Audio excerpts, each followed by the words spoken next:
हमारे प्रधानमंत्री मोदी जी अब गए हैं फ्रांस और ये तो हम सब लोग जानते ही हैं कि हमारे प्रधानमंत्री जहां भी जाते हैं वो भारत और भारत की छवि को और मजबूत बनाते हैं और फायदे वाले समझौते भी करके आते हैं। दरअसल प्रधानमंत्री मोदी अपने 2 दिन के फ्रांस दौरे पर गए हैं, जहां ना सिर्फ उनका धूमधाम से स्वागत किया गया बल्कि फ्रांस सरकार की तरफ से उन्हें फ्रांस का सर्वोच्च सम्मान लीजन ऑफ ऑनर भी दिया गया और इसी के साथ वो ये सम्मान पाने वाले पहले भारतीय प्रधानमंत्री बन गए हैं। खास बात तो ये है कि इस दौरे में भारत और फ्रांस के बीच 90,000 करोड़ रुपए की डील्स हुई हैं, जिसके तहत फ्रांस भारत को 26 राफेल जेट और 3 स्कॉर्पियन पनडुब्बियां देगा।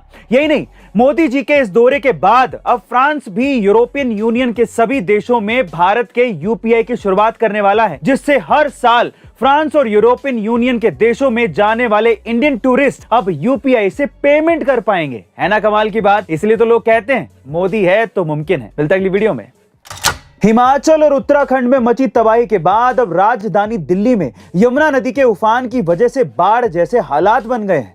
यमुना नदी खतरे के निशान से ऊपर बह रही है, जिससे दिल्ली के निचले इलाकों में पानी भर गया है। पर बारिश तो हर साल आती है, तो फिर इस बार ऐसा क्या हुआ कि दिल्ली में यमुना नदी की वजह से बाढ़ जैसे हालात बन गए। दरअसल दिल्ली में यमुना नदी पर पानी के खतरे का निशान है 205.33 मीटर और यमुना नदी इससे भी 3 मीटर ऊपर यानी कि 208 मीटर पे बह रही है। दरअसल हथिनी कुंड बैराज से लगातार छोड़ा जा रहा पानी और नदी के तल में गाद जमने की वजह से यमुना नदी का वाटर लेवल लगातार बढ़ते जा रहा है। ऐसे हालात में चुटकी तो नहीं लेनी चाहिए, लेकिन सोशल मीडिया पे दिल्ली के मुख्यमंत्री का मेम बहुत वायरल हो रहा है। दिल्ली धीरे धीरे झीलों का शहर कहलाएगा। केजरीवाल जी बोल कर दी कि जो लोग दिल्ली को झीलों का शहर बनाना चाहते थे उनको तो कुछ करना ही नहीं पड़ा, अब बस इन झीलों में नाव लेकर आना बाकी रह गया। खैर विपदा है, पर ये तो हर साल आती है, तो क्या सरकारों को इसके लिए तैयारी नहीं करनी चाहिए थी? कमेंट सेक्शन में जरूर लिखिएगा।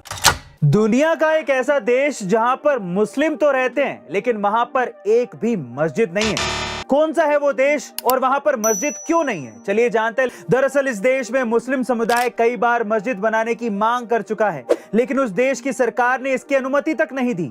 इसलिए इस देश में अभी तक एक भी मस्जिद नहीं है और शायद इस देश में कभी मस्जिद बनेगी भी नहीं। क्यों? क्योंकि उस देश का संविधान इस्लाम को धर्म मानता ही नहीं है। इसके विपरीत उस देश में बौद्ध और हिंदू धर्म को मान्यता प्राप्त है और इसी वजह से वहां पर हिंदू धर्म के हिसाब से भव्य मंदिर बनाए गए हैं।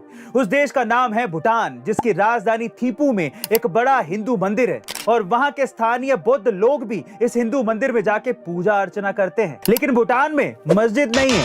गाइस, आपको भूटान के बारे में जानकर कैसा लगा? कमेंट सेक्शन में जरूर लिखिएगा। मिलते अगली वीडियो में।